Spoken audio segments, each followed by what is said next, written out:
was often compared to Churchill, especially in the United Kingdom. But what Churchill really did in May 1940, he invited leader of opposition Attlee to become his deputy, and he united all the parliament in one government. And that was absolutely right decision. Unfortunately, that is not the decision Zelensky has made. He never invited to create a coalition or government of national unity, something which we really need. I wanted to ask you first of all if Klitschko's comments are an indication of perhaps a growing rift among Ukraine's leadership. I mean, he did say he didn't want Zelensky to leave office until the war was over, but some pretty stinging criticism. Yeah, I will repeat the same. We have a president, we have a commander-in-chief, and we can't have elections. Just technically, it's impossible in Ukraine in the situation like we have today, where there are missiles falling on the heads of people. It's just impossible to have elections. So Zelensky will be president till the end of hostilities. But after this, if you're asking me, I don't think that he should be president again. And we have a lot of questions to him and about really what was in 2021, 2022, beginning of 2022. And also, yes, he is becoming more and more autocratic, which is not good. And, he was often compared to Churchill, especially in the United Kingdom.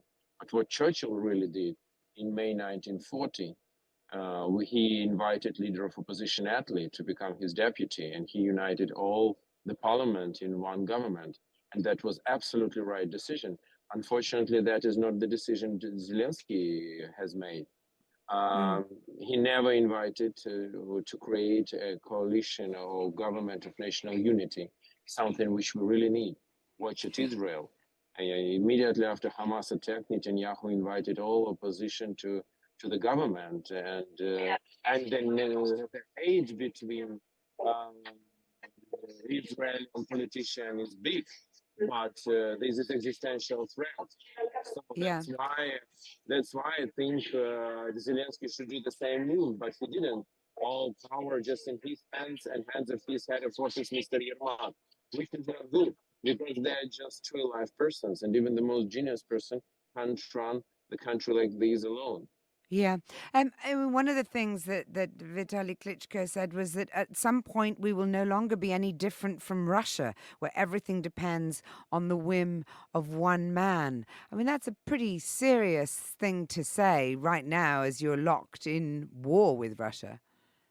I don't agree that we have. I don't. Yes, as I told you, Zelensky is becoming more autocratic with some tendencies, but Ukraine is democracy, and Ukrainian people several times already stopped their leaders from becoming autocrats.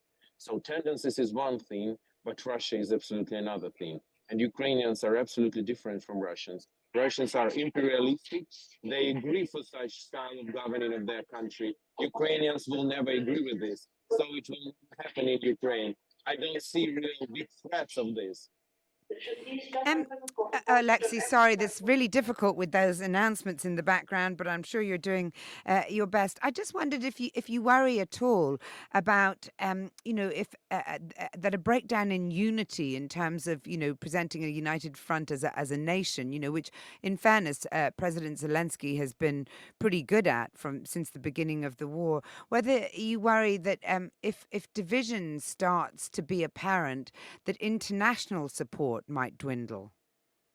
Definitely, we need to show unity and we need to be united. That's for sure. I'm now coming back to Ukraine from the United States, and we have a mess there with support of Ukraine, unfortunately. And in time of such challenges, we need to be united as much as possible, and we are ready for this. We are speaking Ukrainian opposition. I can speak, I think, from behalf of everybody, from even different parties, because we understand what a crucial challenge we have. And we did all our best, and we continue to do all our best to support the government, to support the president in all his efforts to win over Russia.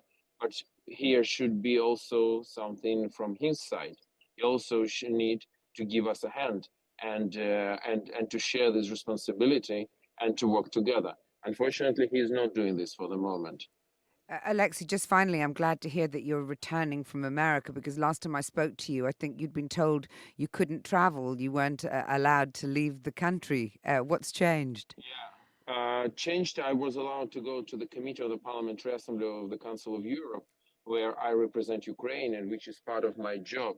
So I was allowed to do this, but unfortunately, before this, several times I again was not allowed to go. And this is part of these autocratic tendencies we are speaking about.